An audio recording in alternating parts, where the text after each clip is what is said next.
కట్టె పొంగల్‌కి ఒక గిన్నెలోకి రైస్ తీసుకోండి. మీరు ఎన్ని గ్లాసులు తీసుకున్నారో చూసుకోండి ఫస్ట్. తర్వాత అలాగే ఒక హాఫ్ గ్లాస్ దే పెసరపప్పు కూడా తీసుకోండి. తీసుకొని బాగా దాన్ని ఫ్రై చేసుకోండి. మొత్తం ఫ్రైలోనే ఉంటుందనమాట. అది చల్లారిన తర్వాత అందులోకి మనం వాటర్ తీసుకొని బాగా కడుక్కోవాలి.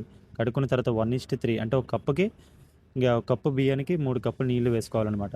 అలాగే ఒక 2 గ్లాసులు ఎక్స్ట్రా పప్పు కూడా వేసుకోవాలి. వేసుకొని అవి కొంచెం కొత్తిమీర, మిర్చి కూడా మనం మిక్సీ ఉంటే మిక్సీ చేసుకోండి. లేదా నాగిలా ఇలాగా రోట్లో వేసుకోండి. కొంచెం సాల్ట్, వాటర్ వేసుకొని మంచి ఫైన్ పేస్ట్ కింద మనం కొట్టేసుకోవాలండి. ఆ తర్వాత ఆల్రెడీ మనం దాన్ని స్టవ్ మీద పెట్టుకున్న ఆ రైస్‌లోకి మనం దీన్ని కొంచెం ఎసరు మరిగినప్పుడు మిక్స్ చేసుకోవాలి. మిక్స్ చేసుకొని మూత పెట్టుకుంటే ఇలా అవుతది. ఇప్పుడు ఈ గ్యాప్‌లో మన సాల్ట్, నెయ్యి కూడా మనం యాడ్ చేసుకోవాలి. వేసుకొని బాగా కలుపుకొని స్మాష్ అయిపోతది. స్మాష్ అయిపోయిన తర్వాత మళ్ళీ పచ్చెంగా వేరే ప్యాన్ పెట్టుకుని అందులో కొంచెం జీడిపప్పు, మిరియాలు, జీలకర్ర, ఇంకా కరివేపాకు వేసుకొని బాగా ఫ్రై చేసుకోవాలి. ఆ ఫ్రై చేసుకున్న దాన్ని మనం పొంగల్లో వేసుకొని బాగా కలిపేసుకుంటే వేడి వేడి పొంగల్ రెడీ. మరిన్ని వీడియోస్ కోసం సబ్స్క్రైబ్ చేసుకోండి ఇప్పుడే.